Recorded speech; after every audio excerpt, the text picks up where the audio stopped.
और जैसे कि आप लोग जानते हैं थर्ड चैप्टर हमारा चल रहा है यहाँ पर सेपरेशन ऑफ सब्सटेंसेस यानी पदार्थों का पृथक्करण। ओके, चैप्टर का नाम नोट कर लेंगे जल्दी से। चलिए, तो सेपरेशन क्या है? पृथक्करण जिसको कहा जा रहा है। पृथक्करण का मतलब क्या होता है? अलग करना। ठीक है, किसको अलग कर रहे हैं? कोई मिश्रण होगा, मिश्रण यानी दो तीन पदार्थ आपके आपस में मिल गए हैं, दो तीन चीजें आपस में मिली हुई है और उन दो तीन चीजों को सबको अलग अलग कर रहा है। जैसे हम क्या कह रहे थे, चावल है, चावल में दाल भी आ गई है, कंकड़ भी है, तो सबको, चावल को अलग करना है, दाल को अलग करना है, उन कंकड़ों को अलग करना है। ठीक है, तो सभी चीजों को अलग करने के लिए आप लोग यहाँ पर कुछ मेथड्स का यूज करते हैं। ठीक है, एक ही विधि से आपके सारे पदार्थ अलग नहीं होंगे। क्यों?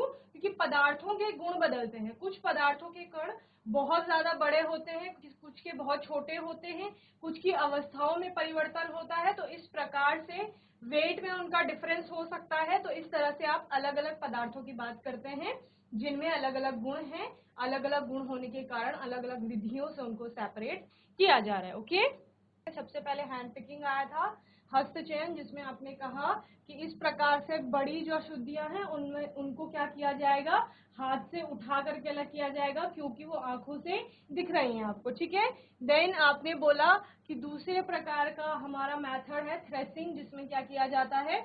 प्लांट जो है उससे ग्रेन को अलग किया जाता है। हमने कहा कि अलग अलग प्रक्रियाओं से उनको आपका अलग किया जाएगा या अलग अलग तरह से आप अलग करेंगे, थ्रेसिंग की प्रक्रिया को संपन्न करेंगे। जैसे कि अगर कम एरिया में आप लोगों की खेती है तो फिर क्या किया जाएगा? हम स्वयं ही इस तरह से उनको पीट करके, पौधे को पीट करके या डंडों से पीट करके उससे ग्रेन यानी अनाज को अलग करेंगे। ठीक है, इसके अलावा थोड़ा लार्ज स्केल पे हो रहा है तो आप पशुओं की मदद ले सकते हैं, जिसे बैल की मदद ली जाती है थ्रेसिंग की प्रक्रिया को या मड़ाई को पूरा करने के लिए। ठीक है, इसके अलावा लार्ज स्केल में अगर क्रॉप यील्डिंग प्रोसेस चल रहा है यानी खेती का काम चल रहा है, बड़े पैमाने पर खेती की जा रही है, व्यावसायिक उत्पादन के लिए यानी बेचने के लिए की जाती है जैसे खेती, तो वहां पर मड़ाई का काम किससे किया जाएगा? मशीनों से किया जाएगा। ठीक है ना, तो ये आपने पढ़ लिया था थ्रेसिंग।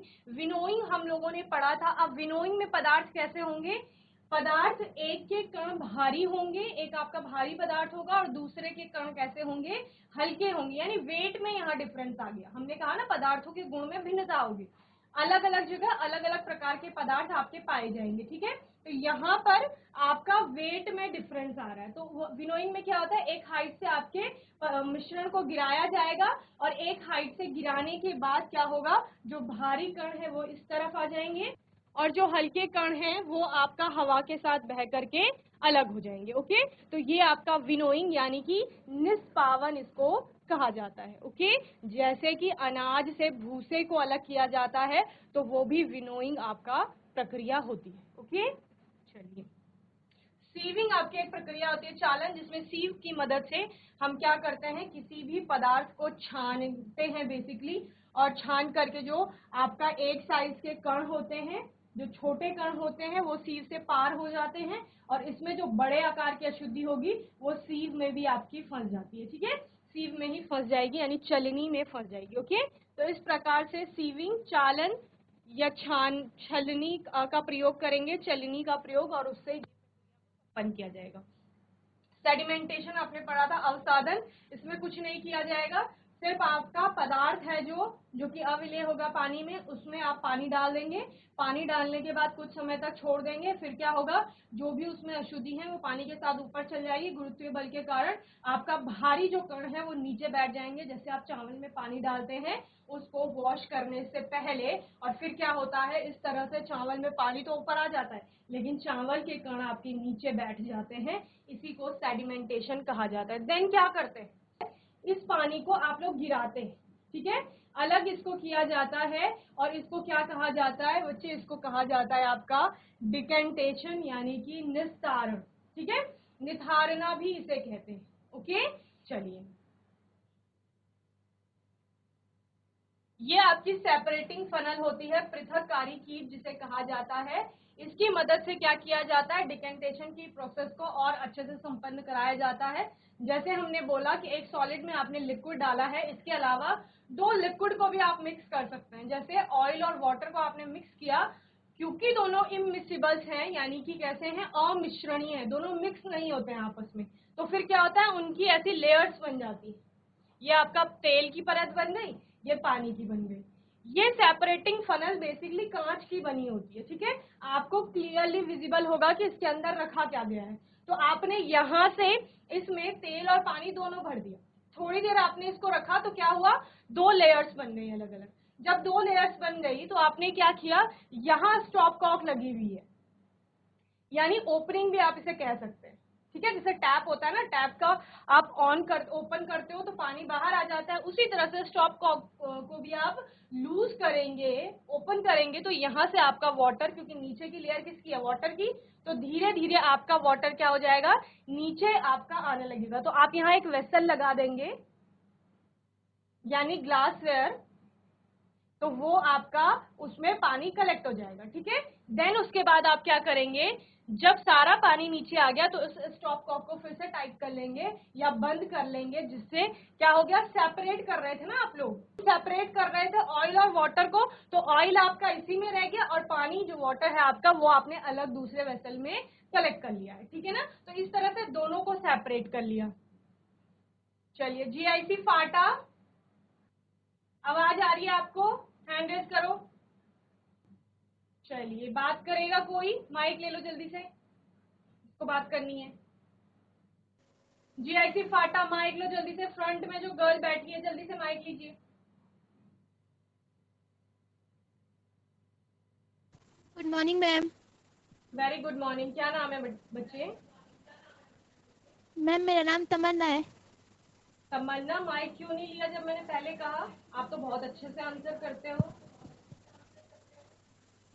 कौन मैम सी मैं क्लास है आपकी? आप वहाँ 7th। 7th है, ठीक है। तो मैंने आपको कहा था ये चैप्टर तो आपको बहुत अच्छे से पता होगा। कौन सा चैप्टर चल रहा है हमारा? Ma'am separation.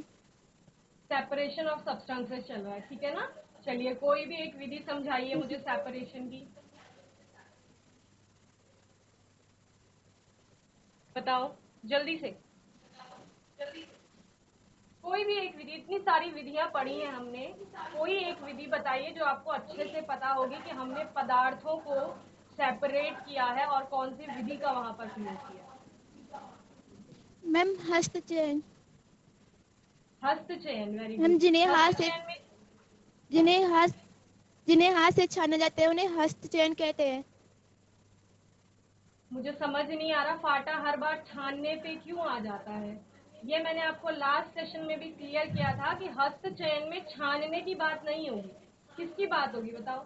मैम मैम हाथ से उठाकर उठाकर अलग रखने की विधि को हस्तचयन कहते हैं। Very good. तो छानना नहीं बोलेंगे, हस्तचयन में छानने की बात नहीं हुई थी। क्या हुआ था, जैसे आप बता रहे हो कि चावल से हमने कंकड़ को अलग किए थे ना, तो छाना नहीं था, हाथ से उठाकर अलग किया था। चलिए, very good, sit down. Shivam को दो माइक। नहीं यार खाओ। नहीं आ रखा, और कौन है? Parineeti. Hello good morning ma'am. Very good morning. हस्तचयन के अलावा कोई और मेथड बताओ जल्दी से। आवाज आ रही है ना मेरी? यस मैम आ रही है। ठीक है, जल्दी से बताइए। Ma'am threshing. Threshing, very good. Threshing में क्या होता है? मैम अनाज के बड़े बंडल या आदि से माइक को थोड़ा पास में रखेंगे और थोड़ा लाउड बोलेंगे। अनाज के बंडल या आदि से कंकड़ अलग करने की विधि को थ्रेसिंग कहते हैं। कंकड़ नहीं करेंगे। था पूरा पौधा है, अनाज का पौधा देखा होगा आपने, उसमें बाली लगी होती है, ऊपर लगी होती है। बाली में क्या होते हैं? अनाज के दाने होते हैं, परिणीति। तो उस पौधे वाले पार्ट से, जहाँ पत्तियां हैं, तना है, जड़ है, ठीक है, उस पौधे के पार्ट से उन अनाज के दानों को अलग किया जाता है, उसको आपका थ्रेसिंग कहते हैं, ठीक है। चलो सिट डाउन, वेरी गुड बच्चे। बॉयज को दे दो माइक जल्दी से। Good morning ma'am. Very good morning. क्या नाम है बच्चे? मैम अमन। अमन। अमन भी हमें आंसर किया था लास्ट सेशन में। अमन बताओ, गेहूं और चावल अनमोल ने मिक्स कर दिए, आप कैसे उनको अलग करोगे? Ma'am hand picking. Very good, hand picking से। ठीक है, हैंड पिकिंग के बाद आपका अ नहीं आना चाहिए। हैंड पिकिंग ऐसा लग रहा है आप मुझसे पूछ रहे हो। आपका आंसर आना चाहिए कि मैम हैंड पिकिंग से हम अलग करेंगे डायरेक्ट। ओके, चलो एक और विधि बताओ। हैंड पिकिंग हो गया, थ्रेसिंग हो गया, इसके अलावा? मैम जैसे हम आटे से किसी और को अलग कर सकते हैं। और वो कैसा होगा? वो पदार्थ आटे से बड़े आकार का होगा, तब आप अलग कर सकते हो। जी मैम। कैसे अलग करेंगे? मैम हाथ हाथ से। मैम छानना है उसे। छानना है मैम उसे, और हाथ से नहीं छानने के मैम लिए किस? छानना है। हाँ, छानना है, और छानने के लिए किसका प्रयोग करेंगे? किसका? मैम छन्नी का। हाँ, छन्नी, चलनी या सीव जिसे कहा जाता है, उसका प्रयोग किया जाएगा। वेरी गुड बच्चे। तो इसमें क्या हो रहा है? आटे में, आटा बहुत महीन होता है, उसमें एक बड़े आकार की अशुद्धि थी, तो उसको हमने अलग किया। ठीक है, चलिए। और वाष्पीकरण क्या होता है, जो आप लोग घरों में भी देखते हैं, ठीक है ना? हम लोग क्या करते हैं, किसी बर्तन में पानी रख देते हैं बॉईल करने के लिए या उबालने के लिए। धीरे धीरे पानी आपका गर्म होता है, आपने गैस या बर्नर ऑन कर लिया है, सपोज चूल्हे पे रखा है, धीरे धीरे उसका तापमान बढ़ेगा, वो गर्म होगा, और गर्म होने के बाद क्या होता है, आपको पानी से भाप बनती हुई दिखेगी। तो पानी जो भाप बना रही है ना, वही वाष्पीकरण उसको कहा जाता है। ठीक है, इसी वाष्पीकरण से हमने क्या पढ़ा था कि समुद्र में जो नमक होता है उसको इसी विधि से, वाष्पीकरण की विधि से पृथक किया जाता है। यहाँ पर समुद्र के पानी को शैलो पिट्स में, ऐसे उथले गड्ढे बनाए जाते हैं, जिनको आप सामान्य भाषा में आपकी क्यारियां भी कह सकते हैं। इसमें समुद्री जल को रोका जाता है। आपको पता है कि समुद्री जल कैसा होता है? नमकीन होता है। क्यों होता है? क्योंकि पानी के साथ नमक घुली हुई है। ठीक है, आदित्य ध्यान से सुनेंगे। समुद्री जल में नमक घुली हुई है, और उस नमक को हमने निकालना है। ठीक है, तो कैसे निकालेंगे? हमने ये शैलो पिट्स बना दी हैं। शैलो पिट्स यानी कि उथले गड्ढे या क्यारियां जिनको हम बोल रहे हैं, उसमें पानी को रोक दिया है। अब क्या होगा? सूर्य का प्रकाश पड़ेगा, धीरे धीरे पानी आपका गर्म होगा, और एक स्थिति ऐसी आएगी कि पानी आपका भाप बनना शुरू कर देगा। ठीक है ना? भाप बनकर के पानी उड़ गया और नमक यहीं रह गई। ठीक है, तो इस तरह से आपने पानी से आपके नमक को सेपरेट कर लिया है। अब वो नमक कई लवणों का मिश्रण होगा, उसमें से आप कॉमन सॉल्ट, जो आपका साधारण नमक होता है जो घरों में यूज में आता है, वो क्या करेंगे? एक्सट्रैक्ट कर लेंगे, ऑब्टेन कर लेंगे, या प्यूरिफाई के बाद, प्यूरिफिकेशन के बाद, उसको प्यूरिफाई करने के बाद आप उसको यूज में ला सकते हैं, यानी शुद्धिकरण के बाद। अभी यहाँ पे जो नमक बचा है ना, जो आपका वाष्पीकृत नहीं हुआ, वो शुद्ध नहीं है, वो लवणों का मिश्रण है। ओके, तो इस तरह से हमने इसके बारे में पढ़ा था, वाष्पीकरण के बारे में। परिभाषा क्या थी? जल को वाष्प में बदलने की प्रक्रिया को ही क्या कहा जाता है? वाष्पीकरण कहते हैं। जहां पर पानी मौजूद होता है या उपस्थित होता है, वहां वाष्पीकरण की प्रक्रिया लगातार होती रहती है। तो कहीं पर भी आप पानी देखेंगे ना, वो पानी आपका लगातार क्या होता रहता है? कम होता रहता है। तो इसका मतलब क्या है कि वो वाष्पीकृत हो रहा है वहां पर। ठीक है ना? इसके अलावा आप यहाँ पर लिख सकते हैं कि वाष्पीकरण की प्रक्रिया तापमान बढ़ाने के पश्चात आपकी संपन्न होगी। ठीक है,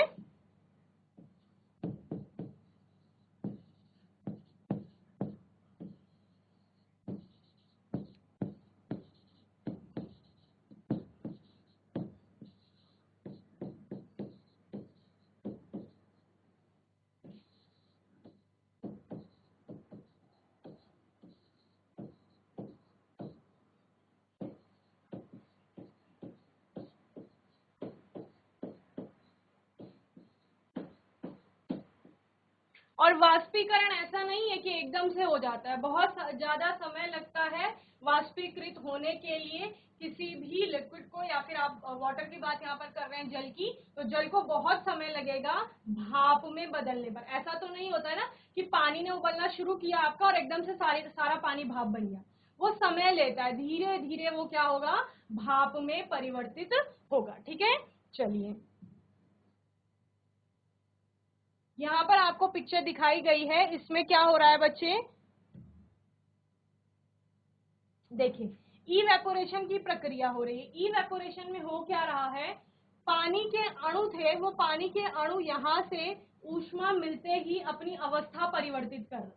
ठीक है, अवस्था परिवर्तित किस प्रकार से कर रहे हैं, उनकी गतिज ऊर्जा बढ़ जाती है, कंपन उनमें ज्यादा होने लगता है। ठीक है, क्योंकि अब उनको ऊष्मा मिल गई है, एनर्जी मिल गई है।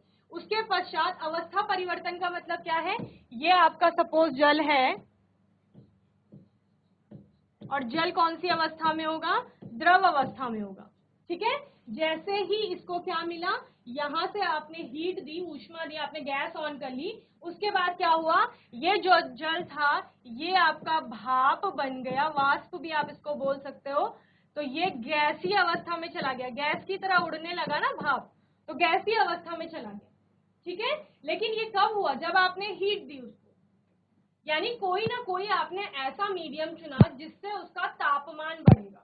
जैसे आप कह रहे थे कि समुद्र के पानी में सूर्य का प्रकाश पड़ा, तो सूर्य का प्रकाश वहां पर क्या है, एक मीडियम है, एक माध्यम है, जिससे कि उसको एनर्जी मिल रही है, हीट मिल रही है, या तापमान जिससे बढ़ रहा है, गर्मी आएगी ना सूर्य के प्रकाश से।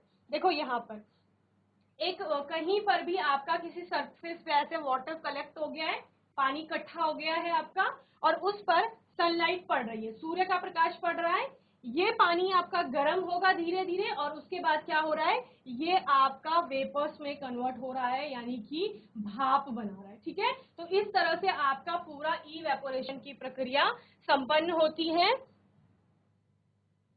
चलिए, use of more than one method of separation, separate salt, sand and water using processes of decantation, filtration, evaporation and condensation। इसमें बेसिकली आपका क्या होगा, separate salt, sand and water using, आपके पास क्या है, आपके पास एक बीकर है, इस बीकर में क्या क्या है, ये वाटर हो गया जो ब्लू कलर में है, इसमें आपने क्या किया, सैंड ऐड कर दी, रेत कहा गया है, ओके, और साथ में क्या ऐड कर दी, सॉल्ट ऐड कर दी। तो सॉल्ट तो आपकी सभी जगह होगी लगभग, जहां जहां पानी है। तीन चीजें इसमें, एक वाटर, दूसरा सॉल्ट, तीसरा सैंड। तो उन्होंने क्या बोला, डिकेंटेशन का यूज करेंगे, निस्तारण का। देखो रेत नीचे बैठ जाएगी, भारी कण है, तो आप इसको क्या कर लोगे, पोर आउट कर लोगे, यानी दूसरे किसी बीकर में निकाल लोगे। तो आपके पास क्या क्या आ जाएगा बीकर में, क्योंकि वहां पर पानी तो आएगा ही, और दूसरा क्या आ जाएगी, नमक आ जाएगा इसमें, क्योंकि नमक वहां पर अच्छे से घुली हुई है, एक समांगी मिश्रण बना रही। क्लियर है, रेत यहीं रह जाएगी। आपको डिकेंटेशन याद है ना, थोड़ी पानी डाल के थोड़ी देर के लिए छोड़ दिया, रेत नीचे बैठ जाएगी, फिर आप उसको गिरा लेंगे पानी को, तो पानी को जैसे ही आपने गिराया उसके साथ नमक आ गई। अब इसको क्या करेंगे, डिकेंटेशन के बाद आपका फिल्ट्रेशन भी आप यूज करेंगे, क्योंकि महीन कण आएंगे, महीन कण होंगे इसमें, अभी रेत के सारा रेत नहीं निकला है, छोटे छोटे कण होंगे, फिर फिल्ट्रेशन का यूज करेंगे, फिल्टर करेंगे, इसको छानेंगे, और छान करके इसमें रेत के कण रह जाएंगे, फिर से आपका नमक और पानी एक साथ आ जाएगा, और उसको फिर क्या करोगे, नमक से पानी को किस तरह से अलग करोगे, इवेपोरेशन के द्वारा अलग कर लेंगे। ठीक है ना, तो इस तरह से आप एक से अधिक आपके पदार्थ हैं कहीं पर, तो उनको अलग अलग विधियों से आप सेपरेट कर सकते हैं। ठीक है, संघनन की प्रक्रिया को होमवर्क में देख के आएंगे कि संघनन क्या होता है, आने वाले सेशन में हम इसी पे बात करेंगे। जीआईसी फाटा ने बहुत अच्छे से आंसर किया है, आदित्य, अमन, परिणीति, तमन्ना, तनिष्क, अनमोल, सभी बच्चों को इसी तरह से पढ़ाई करते रहनी है, और जब क्वेश्चन पूछे जाएंगे तो उनका आंसर करना है। ठीक है, बाकी कोई डाउट होगा, क्वेश्चन होगा तो आने वाले सेशन में आप लोग पूछ लेंगे, और तब तक के लिए आईसीटी वर्चुअल क्लासरूम से जुड़ने के लिए धन्यवाद।